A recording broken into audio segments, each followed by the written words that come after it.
Nihat bizimle misin? Ay, ben sizinle değilim. Şu an değilsin. Şu an sizinle değilim. Burada aleni bir hakaret var. Bir kadına bakın, şimdi bir insanın yaptığı hataları eleştirebiliriz. Yanlışları eleştirebiliriz.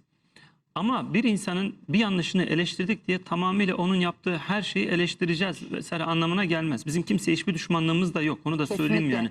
Benim hele hiç kimseye bir düşmanlığım yok. Tamam mı? Burada elimizden geldiğince hak ve hakkaniyetli olma, adaletli ve adil olma noktasında oturup yorumlarımızı yapıyoruz. Toplumda bilgilendirmek istiyoruz.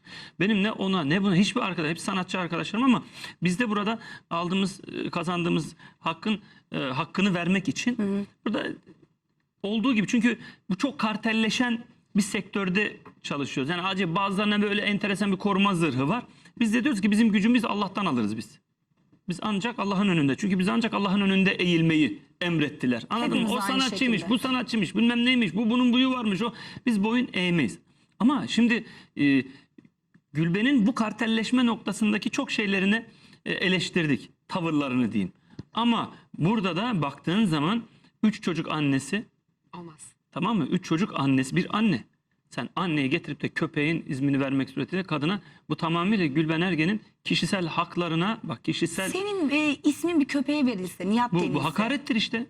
Hakaret mi? Tabii şimdi hep laf lafa geldiği zaman televizyonlarda atıp tutuyoruz kadına şiddet, kadına şiddet diye. Herkes mangalda kül bırakmıyor. Bunu yapan yine bir televizyon programında bunun yapılması da son derece ayıptır. Ha şimdi adam diyebilir yani, ne derler ona? Ya işte Gülben Ergen için söylemedik, bir tane Gülben var. Bunu kimse yemez. Eğer Seren Kim ve yerse. Gülben ikilemi Seren, varsa orada, kızın adı Seren. tamam mı? Olmaz. Ayıptır. Bir anneye karşı yapılmış bir hakarettir. O Seren'le onun arasında bir şey.